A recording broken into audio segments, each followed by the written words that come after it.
U luister na Storytyd saam Stella, aangebied deur Estel Rousseau. 'n Vervolgverhaal. As die wêreld om jou kantel, geskryf deur Ellen K. Wood.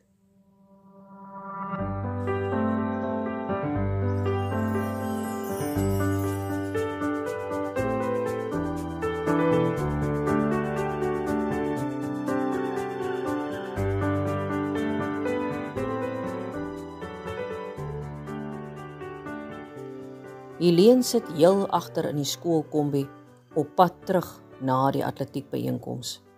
Sy is nie lus vir geselskap nie. Sy is fisies en emosioneel te uitgeput en sit met toe oë. Sy herkou aan die laaste 24 uur se gebeure. Die byeenkoms wat op so laagtepunt begin het met die oorverdowende musiek van die gasheerskool se toeskouers, het darm later op 'n hoogtepunt geëindig met 8 uit 10 aflosoorwinnings. 'n halfuur nadat die byeenkoms begin het, het sy gevoel haar kop gaan ontplof.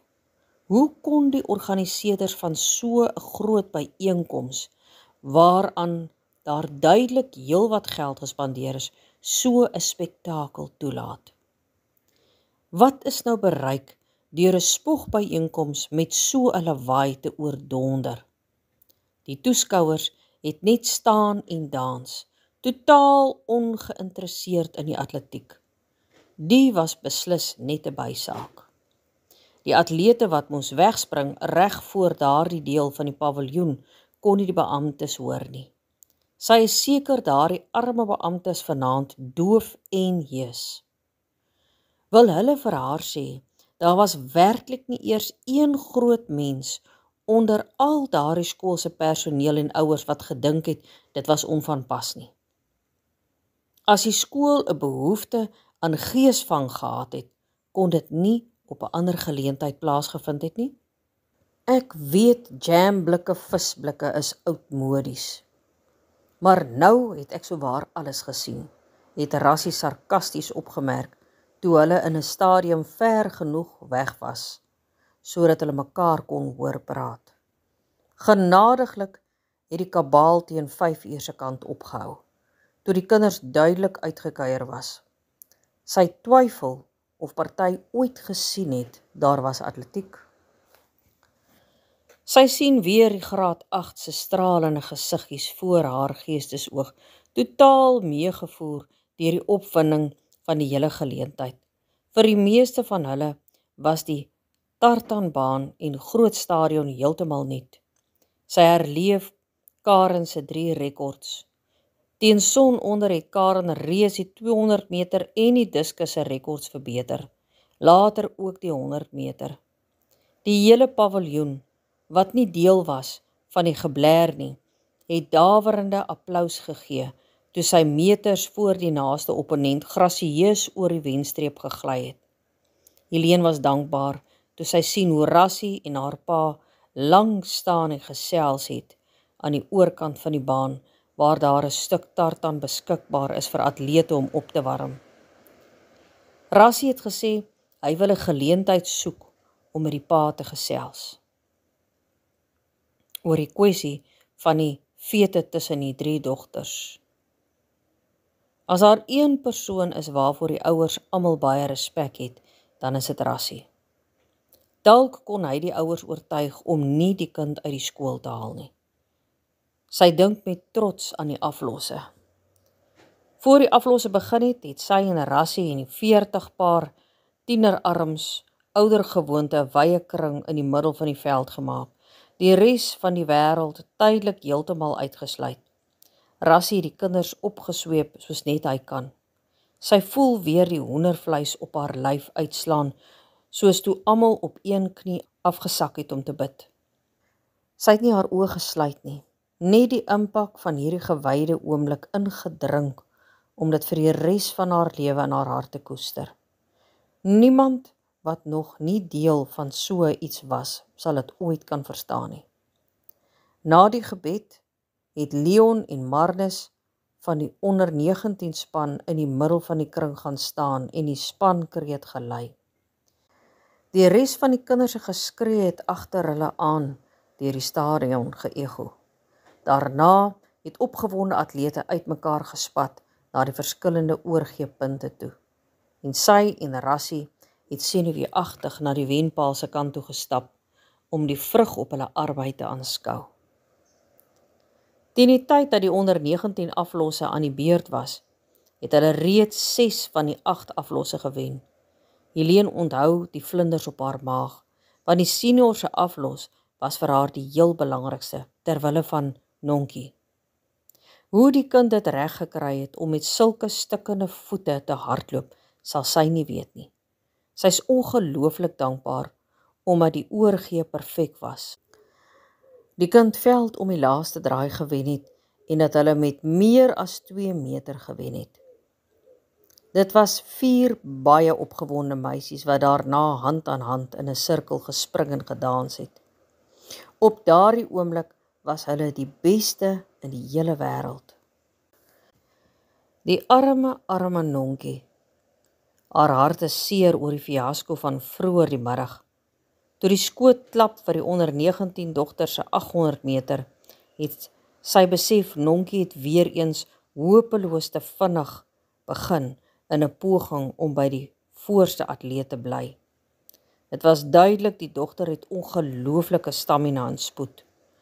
Nonkie het nie 'n kans gestaan nie. Sy het probeer om op die draai by die pylvak vir Nonkie te skree om stadiger te hardloop, maar sy was reeds te laat. Sy het besef die kind is nie net moeg nie, maar ook heeltemal mank. Teen die tyd dat sy die kind op die agterste pylvlak kon keer in die laaste ronde, was sy reeds heel agter. Sy kon amper nie meer hardloop nie. "Wat is fout, Nonkie?" het sy besorgd gevra. Die kind het toe reeds kliphard gehuil en op die gras langs die tartan neergeval. "My voete is baie seer, juffrou," het stikkende woorde tussen die snikke deurgeval. Helene het haar die spykerskoene versigtig laat uittrek en het geskok teruggeduins toe sy die stikkende klein toontjies en hakke sien. Daar was oral bloed, soos die skoene haar geskaaf het. Die spykerskoene waarop die kind so trots was, het nie gepas nie, het sy hartseer besef. "Kom ons stap na die noodhulp toe, sodat hulle jou voete kan verbind. Jy kan ook nie aan die 1500 deelneem met hierdie stikkende plekke nie," het sy getroos en die kind regop gehelp. "Is als reg, juffrou?" wou Marie, wat oor die veld aangehardloop gekom het, besorgd weet. Die skoene het haar voete stikkend geskaaf. "Sy sal nie weer vandag kan hardloop nie," was haar enigste kommentaar aan die besorgde kinders wat intussen al 'n sirkel om haar en Nonkie gevorm het. "Ek gaan die aflos hardloop, juffrou." "Ek sal kaalvoet hardloop," het Nonkie verskrik geantwoord. Sy het sommer ophou huil. "Ek sal saam met haar na die noodhulp toe stap, juffrou," wou Marie aanbied. Helene het besef die kind was benoud omdat hulle niemand vir die aflosspan sou hê nie. Sy het haar weggestuur om te gaan opwarm en het saam met 'n kruppel Nonkie aangesukkel noodhulptent toe. Sy wou nie voor die ander kinders vir Nonkie vra of sy al geëet het nie. Nadat die noodhulp die wonde skoon gemaak en verbind het, het sy haar kans waargeneem. "Nonkie, het jy jou kospakkie na skool gaan kry?" het sy sag gevra. Die kind het net haar kop woordeloos geskud. "Ek het vergeet, juffrou," het sy na 'n rukkie geantwoord. "Ai, Nonkie. Het jy al vandag enige iets geëet?" het sy verder gepols. "Nee, juffrou." Helene het haar rugsak afgehaal, daarin gekrap, 'n R50 noot uitgehaal en sy het dit so onopgemerk as moontlik in die kind se hand gedruk. "Gaan koop iets by die snoepie, Nonkie. Dis nog lank voor ons hier klaar maak," het sy sag gesê. Ek kan nie juffrou se geld vat nie," was die koppige trotse antwoord. "Nonkie, Jy gaan nie hier oor tee praat nie. Dis nie onderhandelbaar nie. Gaan koop gou kos en sorg dat jy betyds is om Karen se blokke uit te haal. Sy maak staat op jou. Het sy die gesprek met 'n knop in haar keel beëindig. Toe sy kyk hoe die kind krippel wegstap, het sy bekommerd gesê, dit lyk nie vir my of jy sal kan aflos hardloop nie. Jy het baie seer. Die maar meisietjie het haar met ernstige oë aangekyk. Daar was geen sprake van ligsinnige skooldogter wat almal by die skool so kan irriteer nie. Ek het al baie erger pyn ervaar as hierdie juffrou. Ek gaan verseker hardloop, die span het my nodig. Sy het die paar spykerskoene na Helene toe uitgehou. Vat hierdie spykerskoene en gee dit vir iemand wat dit regtig kan gebruik. Nonkie, nee, dis joune, het Helene vir haar in die rede geval. Nee, juffrou, jy weet ek kan dit nie weer huis toe vat nie, het 'n vreemde volwasse stem geantwoord. Sy het die skoene woordloos by die kind gevat. Albei van hulle het besef sy bedoel eintlik iemand by die huis sal net, dit gaan vir kwansel vir drankgeld. Helene was bly, sy kon haar betraande oë agter haar donker bril wegsteek.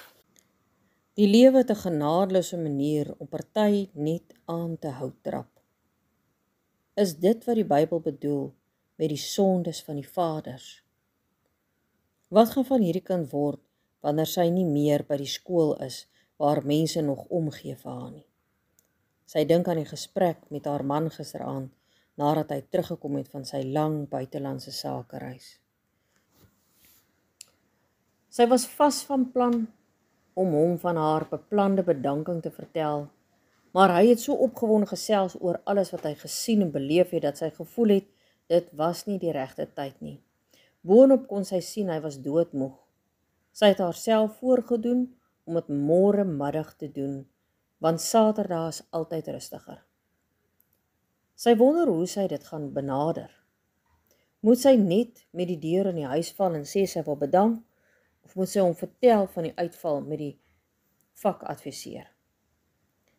Wat maak dit tog saak hoe sy hom vertel? Daar is mos nie 'n regte of 'n verkeerde manier nie. Sy moet dit net doen en klaar kry. Of is sy te bang? Want die oomblik wanneer sy dit hardop vir iemand sê, is dit uit. Dan is daar geen terugdraai nie. Is dit eintlik wat haar pla? Is sy diep in haar hart nog nie regtig gereed nie? Helene se oë skiet skielik oop. Liewe aarde Helene, ruk jouself onmiddellik reg. Hierdie gewroeg moet dadelik einde kry.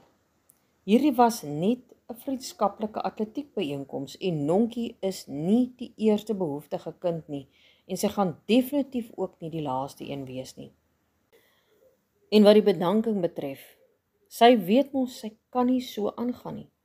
Sy is in 'n doodloopstraat. Sy sal ten gronde gaan as sy hierdie pos moet volhou. Sy moet nou die besluit maak. Na 2 ure se strawwe fiksheidsoefening lê die rugbyveld besaai met hygende seuns. Die meeste het gedink 10 uur gaan nooit aanbreek nie, want hulle is nog nie naastenby fiks genoeg nie, en het gesukkel om die moorende pas vol te hou. Ou Joubert het die klits kwyt geraak, brom Gerrit, toe hy uiteindelik sy asem effens terugkry. Hy dink nie eers aan ons atlete wat gisteraand wie weet watter tyd eers in die bed gekom het nie, kerm Marnus wat plat op sy rug lê. Willem is te moeg om iets te sê. Sy longe brand en dit voel vir hom of sy bene nie wil reageer op sy brein se beveel om op te staan nie. Na ongeveer 10 minute begin uitgeputte liggame verrys en sleep voeten na die paviljoen toe slinger om hulle tokse uit te trek. Willem kry sommer nuwe lewe toe hy die 4 dirigente op die onderste trap van die paviljoen sien sit.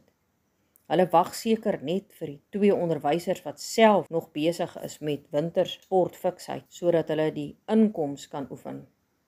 Hy stap tot by hulle. Gaan julle weer oefen? Vra hy vriendelik in die algemeen, maar kyk vir Anneke. Ja, ons kon nie gistermiddag oefen nadat julle ander weg is nie, want Ismail se pa het gesê hy moet ry, antwoord Lukas. Ek's bly, ek hoef nie nou nog te gaan oefen nie, sê Willem. Dit sal ek glo, jemmel. Dit het soos kamp staaldraad gelyk. Oefen julle altyd so hard, vra Andrei simpatiek. Ons moet eenvoudig, sodat ons fiks genoeg sal wees vir die finaal van die beeldtrofee, antwoord Willem dramaties in 'n poging om belangrik te klink. Dis nie aldag dat hy die middelpunt van die aandag is nie. Dit klink eerder vir my of julle wil vleis braai voordat julle die bok geskiet het, gooi Ismail 'n sarkastiese stuiwer in die armbeurs. Die ander drie bars kliphard uit van die lag oor haar skerpsinnigheid. Willem lag verleë, maar ignoreer Ismail heeltemal. Dit het hom soos gewoonlik langer as die ander drie gevat om die sê ding te snap. Deksel se vroumens, dink hy gebelgd. Hy bedaar daarom vinnig, toe hy sien Anneke lag nie regtig vir hom nie, maar vir die pittige sê ding. Ek is nie so seker julle ouens gaan so goed vaar, soos wat ons almal voorspel nie, sê Lukas en gaan voort, toe hy die vraagtekens op hulle ander se gesigte sien. As gevolg van die feete tussen Gerrit en Wian. Dis nie goed vir spangees nie. Wian gaan nie hierdie jaar eerste spanproewe speel nie, antwoord Anneke en klap dadelik haar hand voor haar mond van spyt. Asseblief, moet vir niemand sê nie. Ek was nie veronderstel om iets te sê nie, pleit haar oë dadelik in Willem sin. Sy weet hy en Gerrit is vriende. Toe maar, ek sal nie, ek beloof, stel hy haar gerus. Voordat enige iemand iets verder kan sê, verskyn die twee sangjuffrouens om die hoek van die paviljoen. Willem groet hulle, gaan na Gerrit en Marnus toe, om te groet en stap dan stadig huis toe. Hy het gebrand om hulle die nuus te vertel, maar hy het vir Anneke beloof. Hy wonder wat die rede is. Wian is 'n radeltaai rugbyspeler, maar nie so groot en sterk soos die ander twee nie. Hy sou egter 'n aanwinst vir die span gewees het. Hy glo dit's oor die ding met Gerrit. Hy wat Willem is, weet Gerrit is kinderagtig, maar hy sal dit nie waag om vir hom te sê nie. Hy kry die afrigters jammer, besef hy skielik. Hulle kan nie die beste span kies nie, want dan gaan daar spanning wees. Dit kan nie maklik wees nie. Sy gedagtes dwaal na Anneke en die Valentynsbal, toe hy links draai in hulle straat. Hy het die laaste paar dae 'n haarfyn strategie uitgewerk vir die volgende Saterdag aand se bal. Hy het intussen sy aannemingsklere aangepas, die hemdspan effens om die skouers en die broek sit stywer as altyd, maar sal nog die ding kan doen. Fase 2 is om vanmiddag in die supermark te soek vir 'n geskenkie wanneer hy sy ouma se kruideniersware gaan koop. Die probleem kom in om dit weg te steek, sodat sy dit nie sien nie. Anders gaan sy dadelik wil weet vir wie dit is, en dan weet die hele gemeente dit voor Sondag se kerkdiens begin. Nee, hy sal baie versigtig moet wees en dit in 'n sakkie insmokkel in sy kamer. Dus kan dit ook nie te groot wees nie. Daar kan hy dit skelm toedraai. Fase 3 is om dit ongemerk tot by sy sluitkas by die skool te kry. Hy sal waarskynlik maandagooggend vroeër skool toe moet gaan om dit reg te kry. Dan is die laaste fase om dit ongemerk in die geskenkkrat te sit. Hy het nog nie 'n strategie hiervoor uitgewerk nie, maar daar is darm nog tyd oor die naweek om daaraan te dink hy, toe hy die klein hekkie voor hulle erf oopstoot. Etienne skrik om yskoud toe sy pa skielik sy kamerdeur oopmaak. Hy klap die rekenaarskerm haastig toe. Kom jy nie die kuiermense groet nie? Vra sy pa streng. Ek kom pa, antwoord hy vinnig. Deksels, sy ma het net nou al geroep om sy ouma hulle te kom groet. Dit lyk vir my of die mannetjie nog glad nie lyf gekry het nie, sê oom Leon goedig, terwyl hy Etienne se hand skud. Nee oom, nie eintlik nie, sê hy skaam. Hy sal nie as hy heeldag voor die rekenaar sit nie. Kyk, sy oë is al vierkantig, spot sy pa. Etienne weet, sy pa is eintlik meer geïrriteerd hieroor as wat sy oom besef. Wat is jou planne vir volgende jaar, Etienne? Vra oom Leon belangstellend. Ek is nog nie eintlik seker nie, oom, antwoord hy onseker. Deksels, hierdie is 'n baie sensitiewe onderwerp wat hy nie nou voor sy pa wil bespreek nie. Nee jong, hy wil mos nie leer nie. Ek mors nie geld op 'n kind wat nie werk nie. Hy moet maar volgende jaar myn toe kom as hulle hom sal vat. Ek kan nie dink dat hy universiteitsvrystelling sal kry nie, sê sy pa ontevrede. Jy stel mos baie belang in rekenaars. Wat van 'n IT-rigting, por sy oom verder. Daar is darm nog tyd om te besluit, kom sy ma tot sy redding. Sy het seker die ongemak op sy gesig gesien. Kom ons eet 'n stukkie tert. Ek het dit spesiaal vir jou gemaak, Leon, probeer sy die onderwerp baie subtiel verander. Dankie sis, dit gaan lekker wees, sê hy en vryf sy handpalms oor mekaar. Etienne slaak 'n sug van verligting toe hy besef niemand gaan weer die onderwerp aanraak nie. Hy het geen idee hoe hy vir sy pa gaan vertel wat hy eintlik volgende jaar wil doen nie. Sy pa sal dit nie verstaan nie en nooit toelaat nie.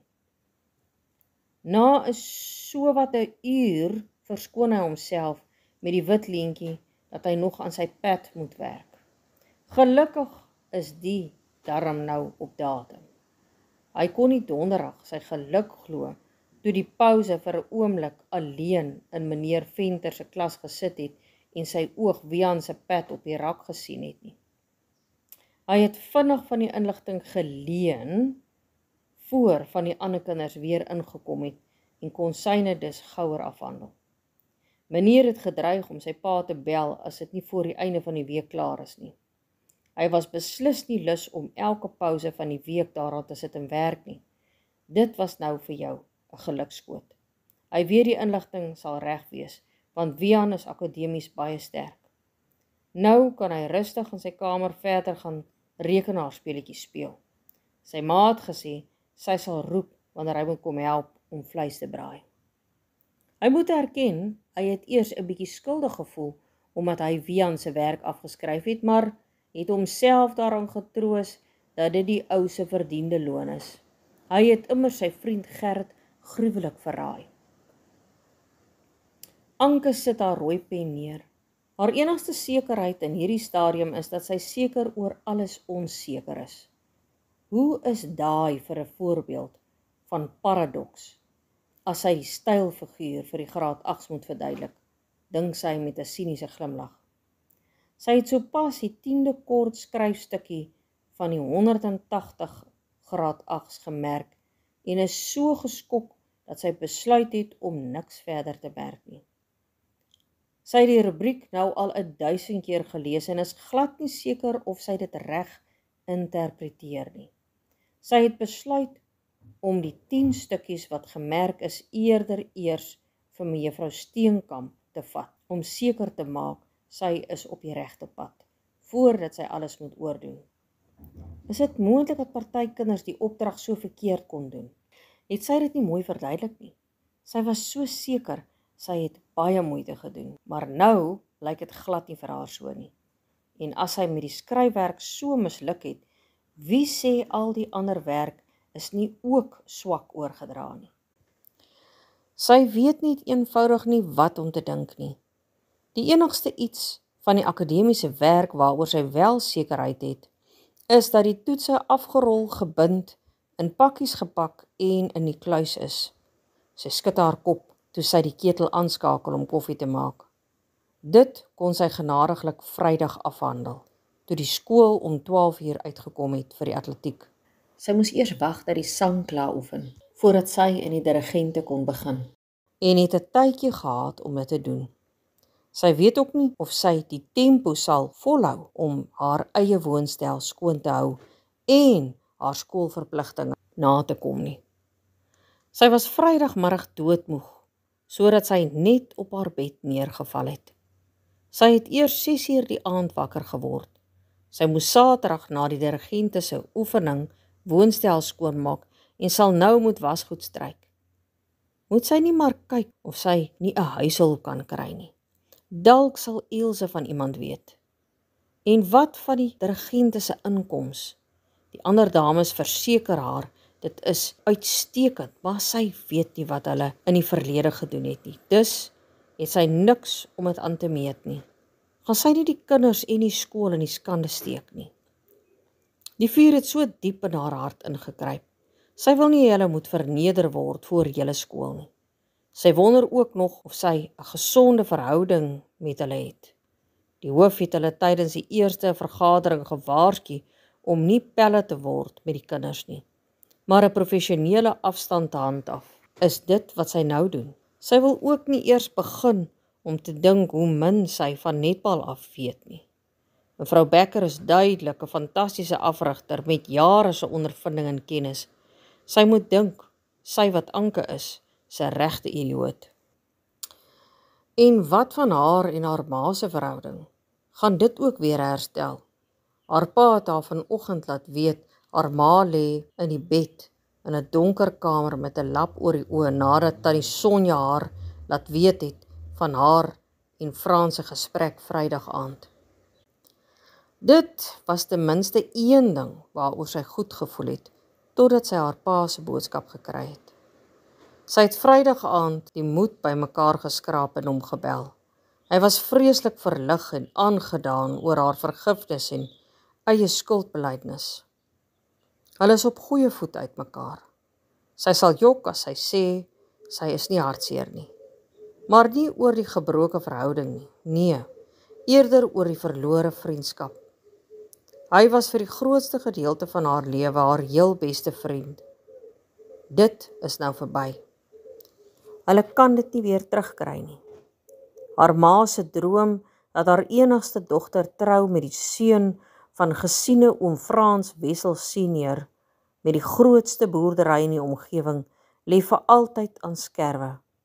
Sy en tannie Sonja het seker al hieroor gekoer vandat sy en Frans doeke gedra het. Is dit nie veronderstel om haar eie besluit te wees met wie sy trou nie? En nou lyk dit vir haar of sy en Arno ook nie meer vriende is nie. Sy weet nie of sy oorsensitief is nie, maar Vrydagoggend het hy haar nie oudergewoonte tydens registerperiode gegroet nie. Of is dit maar net haar verbeelding? Die dag was so dol en deurmekaar. Sy het donderdag se gebeure in die bussie en by Madame se winkel oor en oor in haar gedagtes deurgegaan. Sy weet eenvoudig nie wat sy verkeerd kon gedoen het nie. As sy vir haar kwaad is oor iets, kan sy glad nie dink waaroor nie. Anke skakel die strykyster aan. Terwyl sy wag dat dit warm word, soek sy deur die radiostasies op haar foon. Daar speel vrolike musiek op een van die stasies. Dit beer haar vinnig op. Sy fluit heerlik saam terwyl sy stryk. Die onsekerheid in haar gemoed is vereers vergete.